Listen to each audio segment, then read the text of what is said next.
Salut, c'est Mathieu, bienvenue dans cette nouvelle vidéo sur PAMS, pêche, astuces, matériel et séjour en pleine forêt sur ce carpodrome. Si vous voulez plus d'infos, je vous laisse tout découvrir sur carpodrome.fr. Les accès directs à toutes les vidéos YouTube, une page sur les hébergements, les liens directement de réservation, voir si vous voulez venir, s'il y a encore les disponibilités par l'intermédiaire de Airbnb, Booking, je vous laisse découvrir tous les calendriers. Et aujourd'hui, nous sommes dans la troisième vidéo. Je vous ai proposé une série de 3 vidéos. Comment choisir votre ligne en fonction du diamètre de fil, le poids du flotteur, mais surtout en fonction d'un lieu de pêche différent. Et nous avons vu la vidéo comment choisir notre ligne en étang, comment choisir notre ligne sur des canaux. Et aujourd'hui, je vous propose la vidéo comment choisir votre ligne de pêche en rivière ou en fleuve. On aborde un peu les deux sujets, mais rivière faible courantologie, rivière grosse courantologie. Voilà, c'est la troisième vidéo. Si vous n'avez pas encore découvert les autres vidéos de cette série, eh bien je vous invite à les consulter. Vous aurez l'accès directement à la fin de cette vidéo même. Vous pourrez accéder directement aux vidéos dont je viens vous parler. Comment choisir votre ligne en étang, comment choisir votre ligne en canal. Et là, je vous laisse découvrir tout de suite comment choisir votre ligne en rivière. Quelques astuces, conseils dans les grandes lignes, parce que ce n'est pas forcément évident de choisir la bonne ligne, surtout quand on débute. Le plus intéressant, bien sûr, étant de pratiquer. Et à force de pratiquer, c'est là qu'on s'améliore vraiment et qu'on commence à répondre à nos questions au fur et à mesure. Merci de continuer de partager toutes les vidéos. On a dépassé 4000 abonnés sur la chaîne en 1 année et demie. Merci beaucoup, c'est grâce à vous. Faites de vos rêves votre vie et bonne vidéo. On passe à la rivière. Rivière, ça va être très proche d'un canal.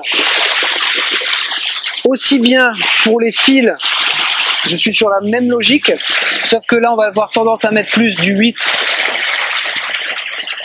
à 10 au niveau du diamètre de fil sur des rivières, mais il va y avoir des rivières avec faible courantologie, de la petite rivière.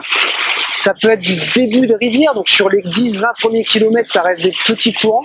De la rivière au centre ou de la grosse rivière en bas, mais à 100 ou 150 km.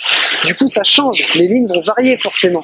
La nature du fond et comment il faut présenter, c'est surtout une terme en rivière. Ça va être surtout la vitesse d'écoulement de l'eau qui a un rôle. On va rester sur du 8 centièmes si ça coule très faiblement. Parce que dans sa tenue de ligne, les plombs doivent aller au fond et il y a aussi ce diamètre de fil qui va avoir un rôle dans la tenue de la ligne. Si ça coule plus costaud, on va mettre un 10 centièmes qui sera plus rigide et qui maintiendra mieux notre rêche en rivière.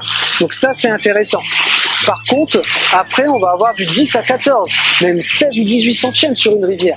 Vous pêchez les brèmes, moi j'ai pêché pas mal la rivière Oise, où il y avait quand même un compte. Ou la Meuse, 2 rivières où il y a quand même pas mal de courant, ça coule bien.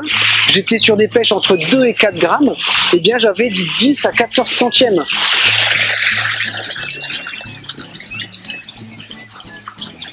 Et du 12 à 16 centièmes pour les beaux poissons en rivière, sur mon diamètre de ligne, sur la Meuse, sur l'Oise. C'est des rivières que j'ai bien pêchées, dans l'Est, dans les Ardennes, dans le Nord, autour de Péronne, tout ça. C'est des super postes de pêche, j'ai pas mal pratiqué là-bas.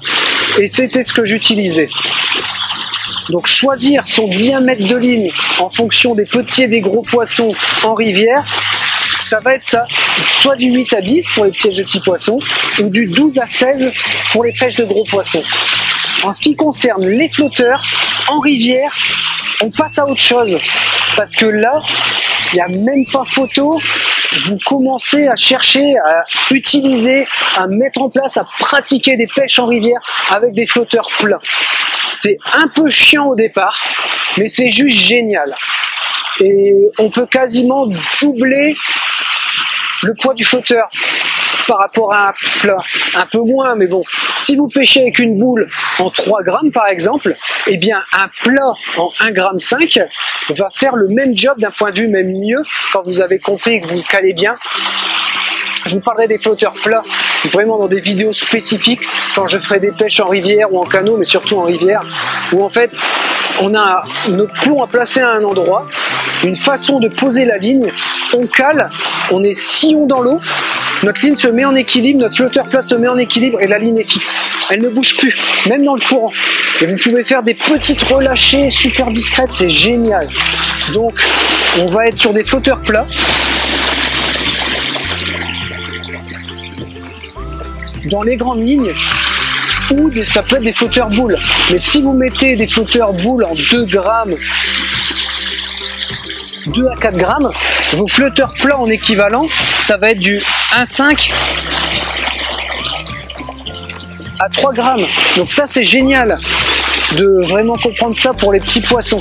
Là, j'ai déjà fait des super pêches de gardons, du gros gardon en pleine rivière sur l'Oise, donc à 7 ou 8 mètres.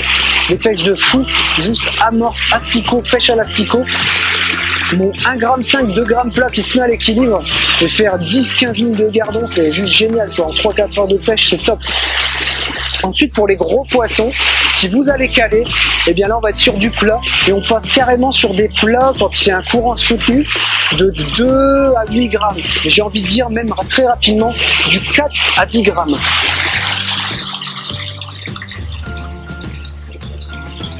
Donc, flotteur typique plat, 4 à 10 grammes pour les pêches de gros poissons en rivière ou en fleuve.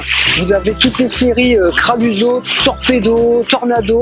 C'est juste génial, les flotteurs plats bleus là allongés. En plus, il y a des variations sur les antennes.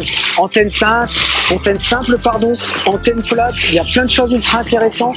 Une petite optimisation entre la quille du flotteur et l'antenne pour mieux tenir dans le courant encore. Je vous montrerai tout ça dans des futures vidéos. Voilà, dites-moi ce que vous pensez de cette vidéo. Je sais c'est un peu long, il faut que j'organise, que je structure un peu plus des fois, mais c'est intéressant aussi d'échanger entre nous, d'avoir toute cette approche, mon expérience que je vous partage pour faire des premières bases de vidéos. Et puis dans le temps, au fur et à mesure du développement de la chaîne, bien sûr, on va faire des vidéos beaucoup plus spécifiques. Comment choisir sa ligne pour le gardon en canal et on cible les gros poissons. Comment choisir sa ligne pour les petits poissons en rivière. On parlera uniquement que de ça. Et je vais vous montrer des lignes, des exemples de lignes, des exemples de lignes montées, bien sûr. On va s'en faire, on va s'en monter, on va faire des vidéos comment monter des bas de lignes. Donc je vais vous montrer des stratégies avec des montes hameçons sur place, sur les temps si vous avez. Déjà on peut monter tout simplement à la main. Après il y a des montes hameçons super pratiques pour emmener. Et il y a surtout l'hiver, 1 ou 2 semaines à se consacrer à faire les bas de ligne pour toute l'année, toute la saison. On les range dans 1 ou 2 boîtes. On fait 400 ou 500 bas de ligne, c'est ce que je faisais quand je faisais les concours. Et allez avec 300 à 350 bas de ligne déjà, même si vous pêchez 2 fois par week-end, vous en avez pour l'année, sans problème.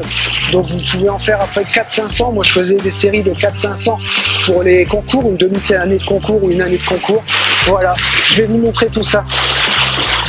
Merci de continuer de partager. Faites de vos rêves votre vie. Salut!